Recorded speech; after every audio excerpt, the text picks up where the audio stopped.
Армысыздар, құрметті көрермендер. Менің есімім Сейітхан Рахат. Мен Қостанай облысы, Қостанай қаласы Мариям Хакімжанова атындағы нөмірі 20 орта мектебінің оқушысымын. Абай Құнанбаев атамыздың «Қалың елім қазағым» өлеңі.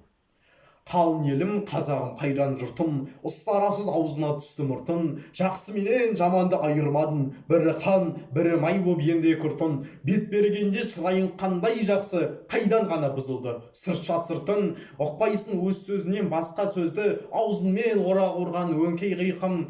өзімдікі дей алмай өз малымды, күндіз күлкін бұзылды түнде ұйқын, көрсе қызар келеді байлауы жоқ, бір күн тыртын етеді, бір күн бұртын, бас-басына би болған өңкей қиқым, мінекей бұзған жоқ па елдің сыйқын, өздеріңді түзелер дей алмаймын, өз қолынан кеткен соң, енді өз ырқын, ағайын жоқ нәрседен етер бұртын, оның да алған жоқ па құдай құлқын, бірлік жоқ, береке жоқ, шын пейіл жоқ, сапырылды байлығын, баққан жылқын, бастами қолдамалға талас қылған, күш сынасқан күндестік бұздау шырқын, оңалмай бойда жүрсе осы құртын, әр жерде жазылмай ма жаным тырқын, қай жерінен көңілге қуат қылдық, қыр артылмас болған соң міне қылқын, тиянақсыз байлаусыз байғұс қолдан, не түсер құр күлкіден жыртын, ұғынар кісіге кез келгенде пұш-пұш жемей қалама, ол дастыртын.